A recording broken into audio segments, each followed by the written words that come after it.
Pozdravljeni. Adrian Predrag Kezele je avtor, ki ga slovenskim bralcem ni potrebno posebno predstavljati. Ob izidu slovenskega prevoda njegove knjige Zlomljeni okel smo malo poklepetali z njim.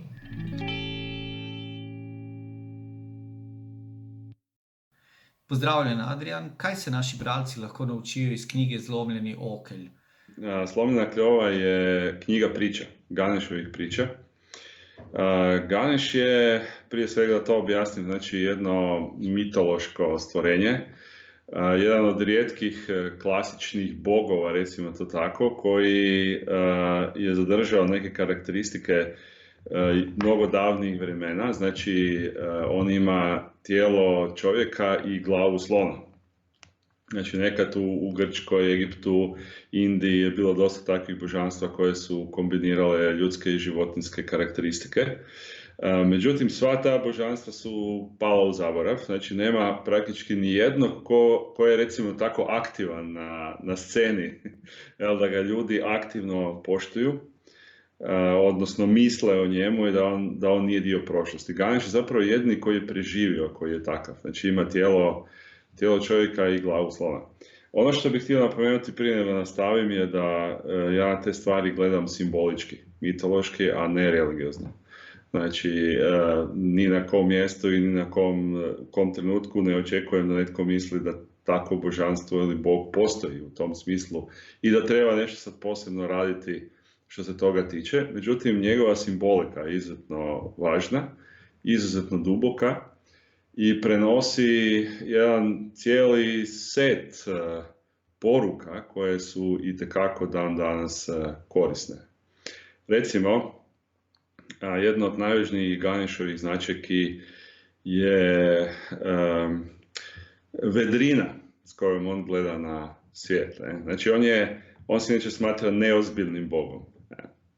To znači, nije strog, nije autoritativan, zapravo nema ništa od onog što bi ljudi mislili, što bi božanstvo trebalo imati. Nema čak nekakvu niti moć, nekakvu vlast, nego onako zafrkant, pjesnik, glumac, zezant, jel? Znači, dečko iz susjedstva koji se šali, ali kroz tu šalu prenosi izuzetno puno važnih poruka. I nekako recimo u posljednje vrijeme kad je bila ova kriza sa koronom i to još uvijek je, izolacija i tako dalje, ja sam recimo odabrao da praktički nekoliko večeri, odnosno 7 večeri za redom sam čitao Ganešove priče, što iz knjige Slomljena kljova, koja je sad izlazila na slovenskom, što iz drugog dijela, to je znači druga knjiga koja na slovenskom još neće biti, ta se zove Ganeš glavom i surlom, koja donosi još novih Ganešovih priča. Tako da se to pokazalo izuzetno dobro za trenutke kad su ljudi bili malo u depresiji, tako kažem, oko onog što se događa. Ganeš pomaže u takvim slučajima. Jama in jami sta nekakšne prispodobe Adama in Eva, pa me zanima, kako je s to paralelo med drugimi mitologijami, ker očitno imajo vse mitologije neke podobne korenine. Je, ali ne Ganeš. To je ono koje je zanimljivo. Ne? Znači, u Ganešovim pričama ćete naći mitologiju koju možete povezati sa drugim religioznim i mitološkim tradicijama. Ganeš gotovo da nema pandama. Kaj pa grški bog Pan, satir? Da, ali ima značajnih razlika, tako da, mada moram priznati nisam baš to, više sam našao povezanost između Ganeša i nordijskog Lokija. Znači Loki kao, on je isto bio tako malo zbunjujući bog. Ne? No dobro, ali kako god. Znači Ganeš kroz svoje priče povezuje različita druga božanstva, različite druge paralele, ali meni je, ja to nisam pisao zbog drugih božanstva, one su samo usput. Ne? Znači najvažnije je razumjeti Ganeša koji je doista nešto specijalno u tom kontekstu. Glede Ganešovih zgodb, če niti Šiva ni mogel biti dovolj buden, da bi lahko uveljavil svojo lastno voljo, kaj lahko naredimo pravzaprav mi, ostali smrtniki? Isto koji Šiva. Isto koji Šiva, ne? Dakle, to je još jedna stvar, dakle, koju Ganeš prenosi kao glavnu poruku. To što mi zovemo bogovi ili božanstva je dio nas, dio ljudi. Dakle, to nije nešto što je tamo negdje vani, na nekom nebu, i nije nešto što ima utjecaj na nas u smislu nekakve vlasti, nego je dio našeg unutarnjeg sustava. Što znači Šiva? Evo, kad se već to pitalo. Znači, Šiva je princip apsolutnog ili znači temelj našega postojanja. Čista svijest, bih ja rekao. To je ono što je Šiva. Ne? Dakle, ova stvar koju ste rekli, znači da Šiva nije bio dovoljno budan da bi promijenio svoju sudbinu, je zapravo vezana za njegov položaj. Ne? Šiva kao čista svijest mora biti prisutan u aktivnosti, ali ona najčešće nije. I ne odnosi se na Šivu kao Boga, nego na ljude koji ili imaju tu čistu svijest, ili ju nemaju. Mada ju uvijek imaju, jer to je njihova osnova, ali nisu je svjesni. Dakle, ako zaboravimo na tu apsolutnu osnovu, onda ne možemo promijeniti svoju sudbinu. To je poruka priče. Ako se sjetimo toga, ako postanemo budni, onda eventualno možemo. Rad bi vprašal glede ene izjave Ganeša v knjigi, ki pravi, da če življenje zdaj ni dobro, se ga moramo odreči in pričakati na boljše življenje. Se mi zdi to precej radikalna misel. Pa da, ali isto simbolično, ne znači da se morate odreći. Radikalno simbolična. Da. Pa ali nije tako baš. Mislim, normalno da ako hoćete promjenu i ako niste zadovoljni s onim što imate sada, onda morate maknuti što niste zadovoljni. To je, možda je radikalno, ali to je tako, nema druge. Ampak življenje je življenje, precej nedotakljiva stvar. Pa zato kažem ovo simbolično, znači da morate uzeti svoj fizički život, nego to znači da morate promijeniti ono kako živite, i to u određenom smislu može značiti da promijenite sve. Dakle, da više niste Aleksandar, nego ste neko drugi. Ne? Sve što je Aleksandar u jednom trenutku mora nestati. Ako se vi previše držite Aleksandra, to će vas uvesti u zarobljeništvo. Dakle, čovjek bi trebao biti spreman biti Aleksandar i Mirko i Vesna i preuzeti bilo koju drugu ulogu u životu. To Ganeš misli. Ne znači da fizički uzmete svoj život, nego da budete dovoljno fleksibilni da možete živjeti bilo koji život.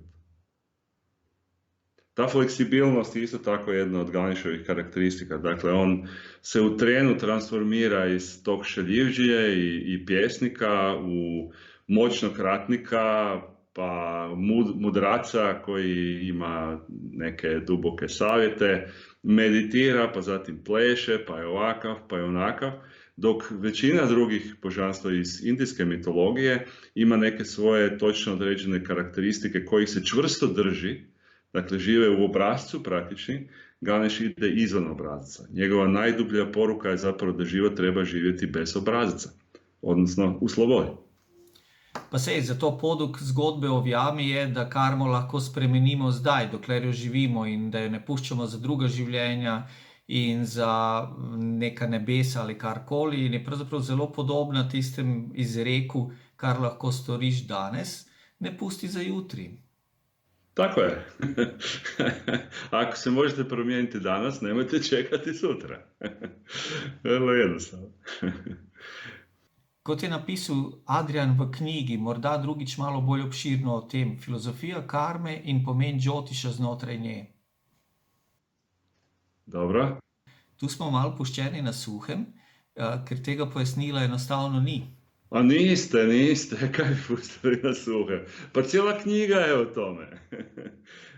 Samo to je knjiga priča, ne? Znači to je za razliku od dosta drugih mojih knjiga gdje idem u direktno objašnjavanje nekakvih znanja ili čega već. Ovdje Ganeš priča kroz priče, ne? Ja zapravo ne bi volio tu knjigu kvariti sa previše objašnjenja, ne? Jer ako joj pristupite previše intelektualno, neće vas dotaknuti. Ona dira na jednoj drugoj razini, na razini koja je puno dublja od intelektualnog razumijevanja. Znači, čitatelj treba tome pristupiti doslovce kao pričama. Recimo, neke od tih priča su vrlo jednostavne, djeca ih jako vole. I ono što sam ja vidio da djeca vrlo često puno bolje razumiju što je Ganesh htio reći nego odrasli koji hoće to strpati u neke svoje intelektualne okvire. Sve priče sigurno imaju nekakve veze sa karmom. Dakle, Ganesh je između ostalog došao na svijet zato da napravi nekakav red u tome. Znači, priča o njegovom nastanku je priča o tome kako su u početku je došlo do nekakvog problema u smislu da se nije znao red.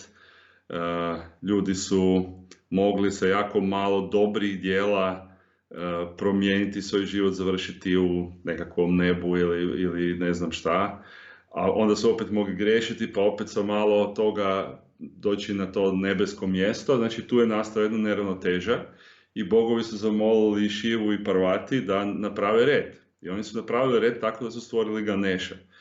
Ali dok su svi očekivali da će to biti neki policajac, znači ako nema reda trebaš policajca uvesti u igru, nekog ko će postaviti stvari u svoje okvire, Ganesh je ispao sasvim drugačiji.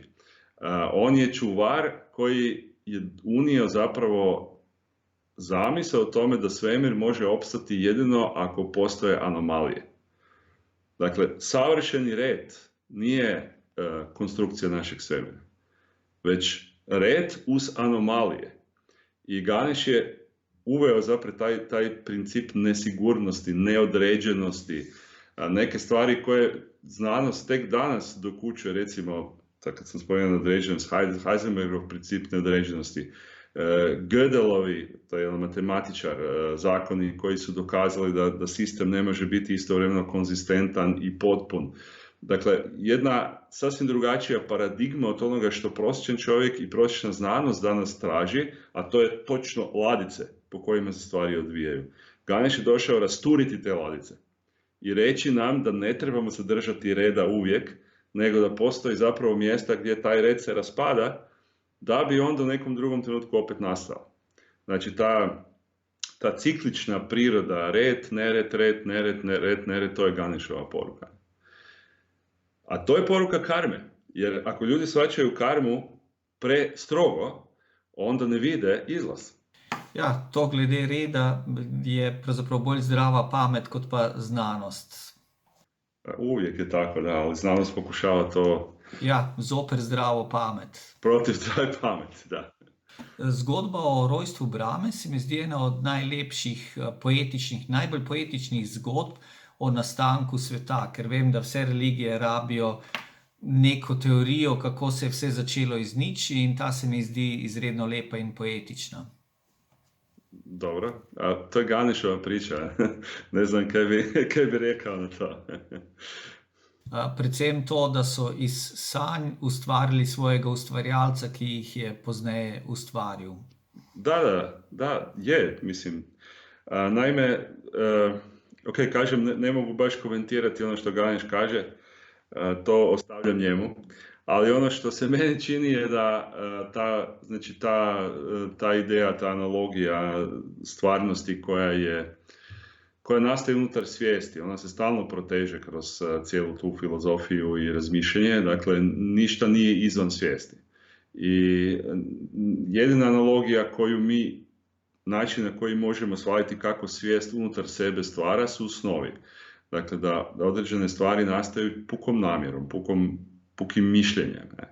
I tako zapravo i mi stvaramo svoju stvarnost. Znači, nije to samo stvar bogova, to se događa i ljudima. Ljudi isto svojim mislima stvaraju svoju stvarnost. Doslovce, dobro, možda ne doslovce, ali najpribližnije sanjaju. Najprije sanjamo i onda ona postane to što je. Prosto po Jungu i Ganeshu. Da, po Jungu i po Ganeshu. Zanimiva mi je vloga žensk v tem svetu, ker pač vse glavne vloge so rezervirane za moške, čeprav ženske vloge so tukaj zelo močne. Nekako kot da bi bile drugorazredne, a vseeno pametnejše od moških. Ima tu sad malo i utjecaja tradicionalne Indije, koja je isključivo, mislim, muško orijentirana. Znači, ako gledate unatrag 3-4 tisuće godina, naići ćete na vrlo strog indijski kasijski sistem u kojem žena definitivno ima podređenu ulogu. Ali ako pogledate još dalje u prošlost, onda ćete pronaći sasvim jednu drugu priču, gdje žena dobiva prilično značajnu ulogu. Sad, ove priče Ganeševu su nekakav miks svega toga, povijesno gledano. Sam Ganeš je miks, jer rekao sam, on je preživio iz tih davnih vremena kad je to sve skupa bilo malo drukčije, kad čak niti ljudi nisu imali prvenstveni status u mitologiji, zato taj životinjski element u tim starim, vrlo drevnim bogovima. Mi smo tek prije 2-3 tisuće godina počeli inzistirati na tome da su bogovi isključivo ljudi. Prije toga je postojala jedna cjelina između ljudskog postojanja, životinjskog postojanja, prirodnih elemenata, znači sve to skupa je bilo prilično dobro spojeno i ženski element je bio istaknut. Dakle, vi imate zapravo neolitske kulture, to je to prije 4-5 tisuća godina, gdje je ženski element boginje bio prisutan. Sad, Ganeš dolazi s jednog drugog okruženja koje, velim, je bilo na neki način suvremenije, jel? Bez obzira koliko nama izgleda drevno. Ali su zato kroz te priče, dakle, uključeni određeni elementi koji, ok, vi ste to percipirali kao pametno, drugorazredno, ali da, otprilike je tako, znači glavnu ulogu imaju muški bogovi, ali opet njima upravljaju njihovi ženski pandami. Recimo, u knjizi je ona priča o nastanku, odnosno o susretu između Parvati i Šive, gdje vi recimo vidite Šiva je imao moć, ta priča recimo meni je jedna od najljepših. Šiva je imao moć da uništi Parvati i to je učinio čak 9 ili 10 puta, ako se dobro sjećam. A Parvati je točno znala što treba biti, što treba napraviti i uporno je išla u tom smjeru i na kraju zapravo se ostvarilo ono što je ona htjela, a ne ono što je Šiva zamislio. Ne? Znači Šiva je trebala na neki način izrasti da razumije što Parvati radi. Ne? I to je zapravo jedan dobar balans, dobra slika našeg zapravo društva u kome mi kažemo ravnopravno, jer još uvijek muškarci igraju glavnu ulogu, još uvijek se igramo vlasti mi, a manje žene. Jer jednostavno mi muškarci misle da oni moraju nekakvim svojim činom u nekom trenutku razriješiti stvari, upravljati svemirom, kao što je to mislio i Šiva, dok žene koje su utoljene u Parvati znaju bolje o tome. Ne? One gledaju više cjelinu. Ne? I što se mene tiče, ja bi uvijek ženama dao više vlasti nego muškarci. Muškarci bi maknuo iz vlasti, što se mene tiče. Ne bi ih dao da se natječu za političke funkcije, recimo. No, dobro. To se seveda kaže tudi s plačilnimi razredi, mar ne? Ja, na puno toga se to vidi kod nas danas i to nije dobra situacija. Zato mislim da bi trebalo tu negativnu diskriminaciju napraviti. Ne? Recimo što se tiče upravljanja društva, to je ta priča o Parvati koja, mislim, ona zna bolje kako svijet funkcionira. Šiva nema pojma. Šiva ode u pećinu i tamo nešto svoje misli, ali Parvati zapravo zna kako svijet funkcionira. A to je žena, a ne muškarac. Zanimivi so mi ti zapleti, ker vse skupaj že zgleda kot kakšna družinska saga, kot dinastija, kjer pač se gre skozi rodovnik Brahme, Višne, Šive in Ganeša. Da, je tako, da. U drugoj knjizi se malo stvari mijenjaju, malo drugi likovi se pojavljuju, mada recimo druga knjiga govori o Ganešovom bratu Skandi, pa opet je dinastija u pitanju, da.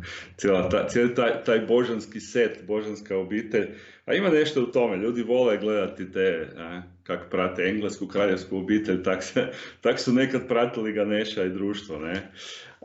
Međutim, za razliku od ovih naših, koji su zapravo isprazni i čiji životi ne znače ništa, životi tih božanskih obitelji su, kao što sam rekao, puni simbolike i to je ono što je bitno u tome. Ne? Ja, njihove dileme so podobne našim dilemam, pač so ljudske. Ne? Tako je. Kad bi mi bili drugčiji, oni bi bili drugčiji, to je poanta isto. Rad bi vas tudi vprašal o knjigi Viveka, ki prihaja, menda? To je knjiga koju sam napisao jer mi je svijet to omogućio, stavio me u izolaciju, nisam smio se kretati i držati tečajeve, kao i svi mi. Dakle, dobio sam nekakvih mjesec i pol dana koje sam ispunio pisanjem te knjige i to mi je jako drago jer inače se to ne bi dogodilo, budući da je knjiga dosta zahtjevna. Radi se o jednom iskustvenom komentaru jednog poznatog teksta, poznatog u Indiji, koji se zove Viveka Čudamani.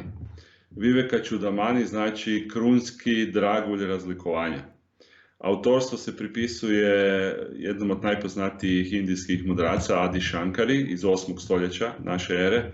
Shankara inače zapravo posložio indijsku misao, jedan sistem i neki ga smatraju ocem zapravo hinduističke filozofske misli, ali je prije svega bio otac Advaite. Advaita je jedan poseban filozofski pravac koji se zove, u prevodu to znači nedualnost, koji govori o jednosti našega svijeta.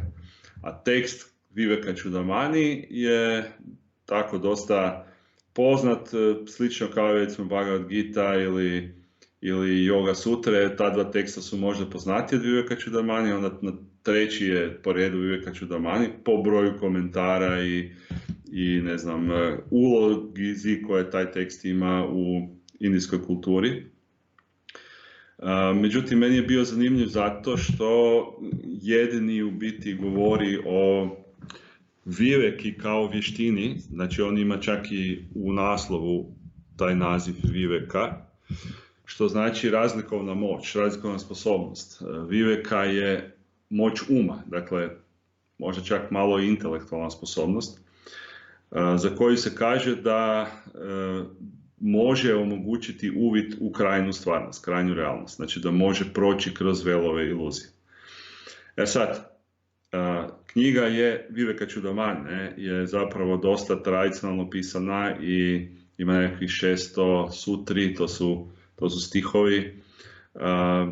Na kraju knjige jedan stručni esej koji je inače napisao moj sin koji je magistar filozofije, indolog, i gdje smo probali malo dati taj doista znanstveni okvir i povijesni uvid u to gdje je Shankara, ko je Shankara, zašto se sumnja u autorstvo na tim, dakle jedan recimo tako stručni dio. Ali gro knjige, znači onaj moj dio, je kao što sam rekao iskustveni komentar tih nekih tekstova, odnosno dijelova teksta od Viveka Čudamanija, posebice s naglaskom na tu vještinu Viveke, koja je po običaju, kako to u tim tekstovima bude, znači ostala kao nekakva skrivena, nije razjašnjena do kraja, ne? To je uvijek tako, znači nešto se kaže, ali sama metoda, sama tehnika ostane negdje ostavljena za usmenu predaju. Ne?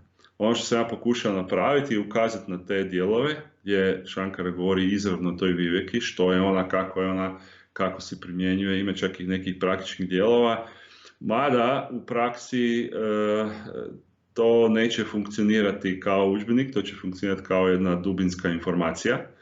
I radi se o jednoj, ja bih rekao, nadopuni moje prošle knjige Uklanjanje faktora karme. Uklanjanju faktora karme sam išao na nekakav zapadnjački pristup razmišljanja o slobodi, a u Viveka Čudamani, odnosno Viveka, zove se Viveka glas unutarnjeg učitelja, tu sam išao na baš analizu drevnog indijskog teksta i pokazivanje na mjesta gdje on ukazuje na samu tehniku i razvoj te tehnike, kako ona funkcionira, čemu ona služi. I tako, dosta zahtjevna zapravo knjiga mi je bila, jedna od zahtjevnijih koje sam pisao, ali evo, imao sam relativno dosta vremena pa sam to neko izgurao u tih mjesec i pol. Evo, toliko bi ja kratko, a sad ne znam da li. Če se vrneva k Ganešu, kaj vas je privleklo k tej, če se vrneva k Ganešu, kaj se vam je zdelo tako privlačno pri tej indijski mitologiji, kje vidite neko razliko med to našo krščansko pa med grško mitologijo? Pa mislim da se jednostavno radi o osobnoj preferenciji. Jer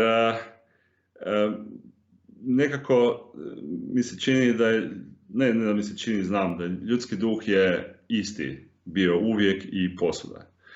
E sad, način na koji je jedna kultura izrazila neke arhetipove i zakone svijeta i svijesti, pa način na koji je druga kultura to napravila, mislim da ne bi mogao ostaviti neku vrijednosnu ocjenu na to. Ovo mi je bolje, znači ovo je bolje zbog toga i toga, ovo je bolje zbog toga i toga. Mislim, može se to napraviti, ali mislim da se samo radi, kao što sam rekao, o osobnoj preferenciji. Meni je nekako iz nekih razloga indijski način razmišljanja u toj mitologiji razumljiv. Intuitivno mi je razumljiv. Ne? Dok recimo kad dođem do grčke mitologije, taj dio mi nije razumljiv. Izgleda mi puno površnije nego indijsko. Ne? Znači tu imate određene bogove koji se bore za vlast, koji su ovakvi onakvi. Mada naravno kad malo uđete unutra dublje, onda pronađete te elemente. Ali nije me to privuklo, jer velim, taj izraz koji je bio izvana je ratnički, dominatorski, nema taj meditativno, kontemplativni element, a slično mogu zapravo reći i za bilo koju drugu kulturu. Tako da mi je indijska ostala kao jedini izbor. Ali velim, mislim da je to stvar preferencije. Neko drugi bi to možda isto našao na drugom mjestu.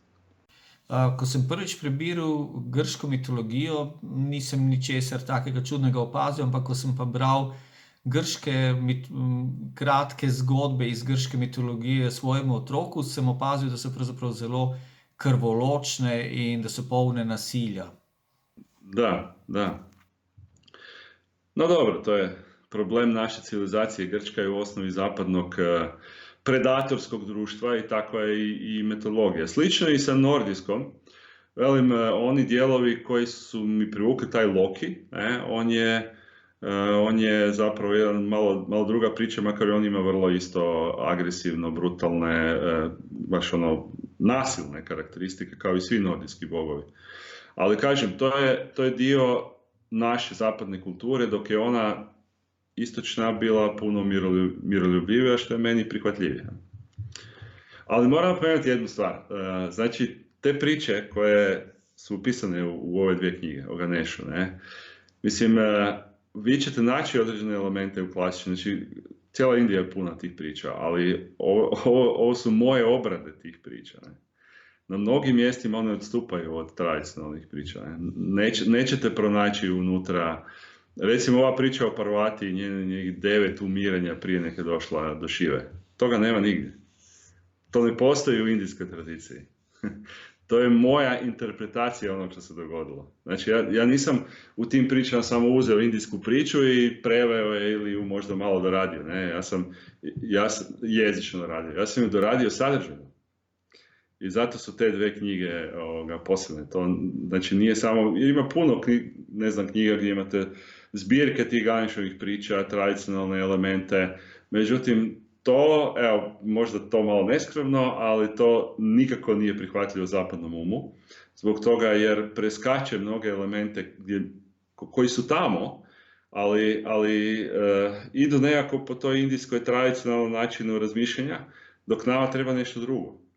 I ja se nadam da sam to nešto drugo uspio kroz Ganeshove priče prenijeti, tako da one budu prihvatljive čovjeku sa zapada koji ih čita, a da u njemu izazovu onu istu stvar koju te Ganeshove priče trebaju izazvati. Znači, taj pokret arhetipskih elemenata i razumijevanja dubljoj razini od intelektualne. Podobno je recimo za Salman Rushdiem, ki pravzaprav tudi skozi svoje knjige opisuje to neko pripletanje sodobnega z neko tradicionalno Indijo in nekako dojamemo, koliko so te kulture nam podobne in koliko so drugačne od naše kulture, in so te knjige tudi polne neke simbolike. Še vedno imajo to simboliko, neke arhetipske zadeve, ki so v tem. Da, to je točno. Da. Mislim, svaka kultura ima svoje karakteristike, ali razumjeti ju ne možete ako ne uđete. Mislim da je mitologija dobar način da razumijete kulturu. Bez razumijevanja mitologije neke kulture ne možete do kraja shvatiti kako ljudi zapravo razmišljaju. Što ne znači da Indijci danas razmišljaju na taj način, mislim da sve manje i manje. Ali negdje unutra, ono što je dobro kod Indije je da su uspjeli napraviti određeni sistem koji to čuva, tu kulturu, mnogo više nego što mi to radimo na zapadu. Ja, mislim, da to s kulturo je splošni pojav, ker tudi recimo pri Toni Morrison, kjer v njenih knjigah Afričani bivajo, sobivajo z duhovi prednikov, da se je to nekako porazgubilo, ker tudi Afričani več ne prakticirajo tega in nekje ta odmev nekih starih običajev je izginja iz našega sveta. Da, možda sad jedan obrnuti kretanje se događa, dakle, tradicionalni narodi, oni više koji nisu toliko vezani za razvijeni zapad, oni se nekako hoće priključiti tom suvremenom svijetu, a neki pojedinci iz suvremenog svijeta odjedanput shvaćaju da se tamo nešto gubi, što je velika šteta da se izgubi, i počinju se vraćati natrag i pokušavaju to na neki način oživjeti. Ali eto, vidjet ćemo koji će rezultat svega toga biti, gdje ćemo završiti i s čim. Pa dobro, tu leti spet Adrian za svojimi zgodbami o Ganešu, pa se spet malo vrnemo nazaj. Radim šta se može i šta me već povuče, ne? Sad kakav to utjecaj ima, to je drugi par rukava. Kaj pravzaprav Adrian želi skozi vse te knjige dati ljudem? Adrian je kao kiša koja pada. Šta kiša želi dati ljudima kad pada iz oblaka? Mislim da ta namjera se pripisuje neopravdano.